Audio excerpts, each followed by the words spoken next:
Sosiologi Organisasi Pendidikan dengan tema isu pendidikan terkini.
Bisa kita simpulin bahwa ketimpangan pendidikan di Indonesia itu kembali menjadi sorotan, khususnya setelah beredarnya video bahwa sekolah di Papua yang saya dapat dari TikTok tadi viral di media sosial. Terlihat sejumlah siswa yang mengikuti kegiatan belajar meskipun tanpa ruang kelas yang layak.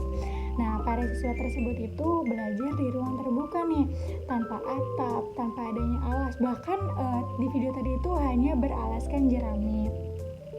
Nah, minimnya sarana penunjang ini kita bisa ngelihat dengan kontras gitu dengan sekolah-sekolah yang ada di Jawa, khususnya di Jawa, karena menurut saya sekolah di Jawa itu lebih dari 70% telah menggunakan teknologi seperti handphone, komputer, kayak Infocus dan lain-lain.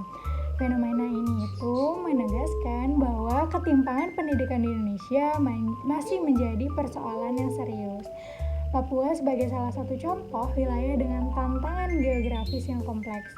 Nah, bisa kita tahu di Papua itu terkenal dengan freeportnya teman-teman, masih banyak banget hutan-hutan yang masih lebat gitu, jadi susah, mobilitasnya juga susah. Nah, termasuk dalam sektor pendidikan, Papua juga tertinggal. Akses yang sulit serta keterbatasan infrastruktur menjadi faktor yang paling utama yang menghambat penyediaan fasilitas pendidikan yang layak yang di Papua.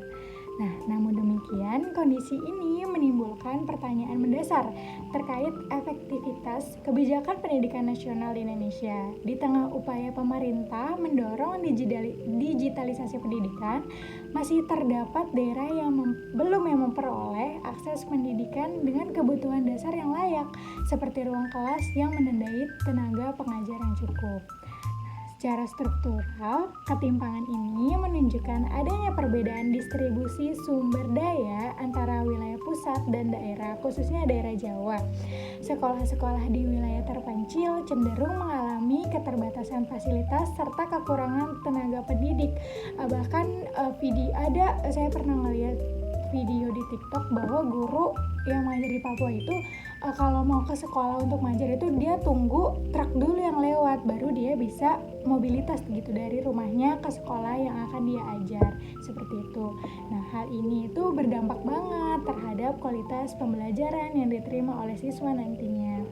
Dalam waktu jangka panjang, kesenjangan pendidikan di Indonesia memperlebar ketimpangan sosial dan ekonomi.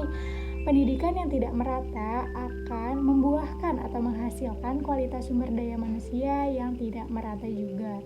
Kan kita sering bilang nih, kalau di kota itu pasti SDM-nya tinggi dan di desa pasti SDM-nya rendah atau orang-orangnya tuh kayak kolot-kolot atau gimana. Sebenarnya itu dampaknya dari ketimpangan pendidikan teman-teman, sehingga mempengaruhi daya saing dan pembangunan nasional secara keseluruhan.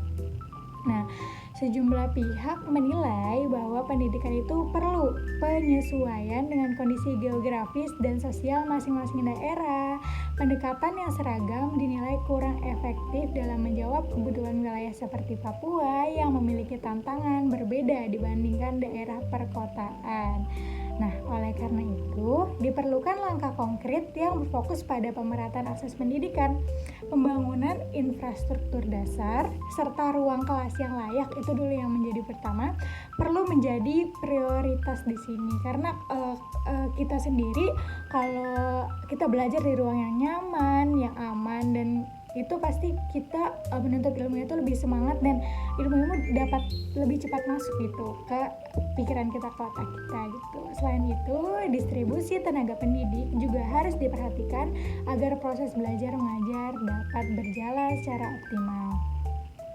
Nah, biasanya kan guru-guru di daerah itu pengennya ke Jakarta ya, karena Jakarta itu UMR lumayan gede dan dia kalau PNS itu kayak dijamin gitu sama negara. Beda halnya dengan guru-guru yang ada di pelosok-pelosok teman-teman, karena mobilitasnya ya susah dan kemana-mana itu jauh. Jadi guru-guru di pelosok-pelosok itu cenderung lebih rendah lah, seperti itu. Ketimpangan pendidikan di Papua menjadi pengingat bahwa pembangunan pendidikan di Indonesia masih menghadapi pekerjaan rumah yang besar. Nah, upaya pemerataan tidak hanya menjadi tanggung jawab pemerintah, tetapi juga membutuhkan perhatian dan pengawasan dari seluruh elemen masyarakat. Dengan demikian, isu ini tidak hanya berhenti sebagai perbincangan saat di media sosial, tetapi dapat mendorong perubahan kebijakan yang lebih adil dan berkelanjutan bagi seluruh anak bangsa. Kondisi ini mengingatkan kita bahwa di balik kemajuan yang sering dibanggakan, masih ada realitas yang belum tersentuh. Anak-anak di Papua tidak kekurangan semangat, walaupun akses pendidikan mereka yang jauh, fasilitas yang kurang memadai, tapi anak-anak di Papua itu cenderung lebih semangat daripada anak-anak yang bersekolah di perkotaan, teman-teman. Nah, disinilah tanggung jawab kita bersama-sama untuk bukan hanya ngelihat di platform atau bagaimanapun, tetapi kita harus peduli dan mendorong perubahan itu sendiri. Sebab pendidikan yang adil bukan sekedar harapan, melainkan hak yang harus diwujudkan. Nah, itu tadi sedikit penjelasan dengan ketimpangan akses pendidikan di daerah Papua dan daerah perkotaan. Semoga video tadi bisa bermanfaat dan membuka mata kita lebar-lebar bagaimana sebenarnya kondisi pendidikan di Indonesia saat ini. Terima kasih telah mendengarkan video saya dan sampai jumpa. Assalamualaikum warahmatullahi wabarakatuh.